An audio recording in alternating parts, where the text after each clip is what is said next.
А така, за махалата, специален поздрав за моя брат Асен и Митко. Газ на Мерцедеса и нека купона да започва. Слушай сега.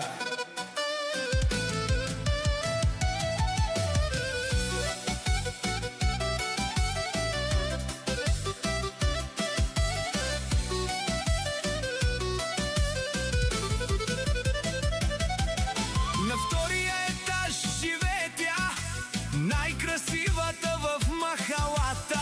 Кога мине, кърши снага, на всички мъже завърта главата. Погледна от терасата и ми викна с глас: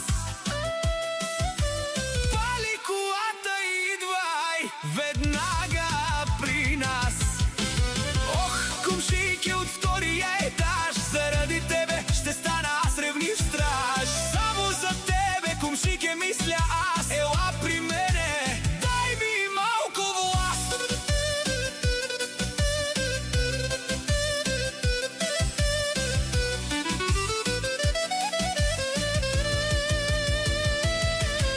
Звъни ми тя и вика: Идваш ли насам? студена биричка ще ти сипя, знам. Паля веднага мощния Мерцедес. По пътя бързам, че ме чака интерес. Минавам първо, взема брат ми Митко с мен. В купона с него никой не е уморен.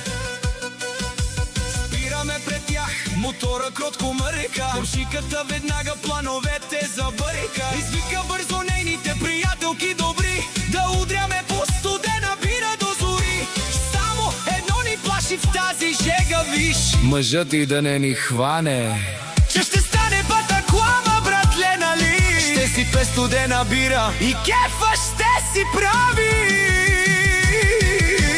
Ох, кумшийке от втория етаж, заради тебе ще стана аз ревнив страж. Само за тебе, кумшийке, мисля аз. Ела при мене, дай ми малко власт. Само така, бе! Студена бира за компанията. Митко, сипвай бързо, докато мъжът ти го няма. И пак газ на Мерцедеса. Опа!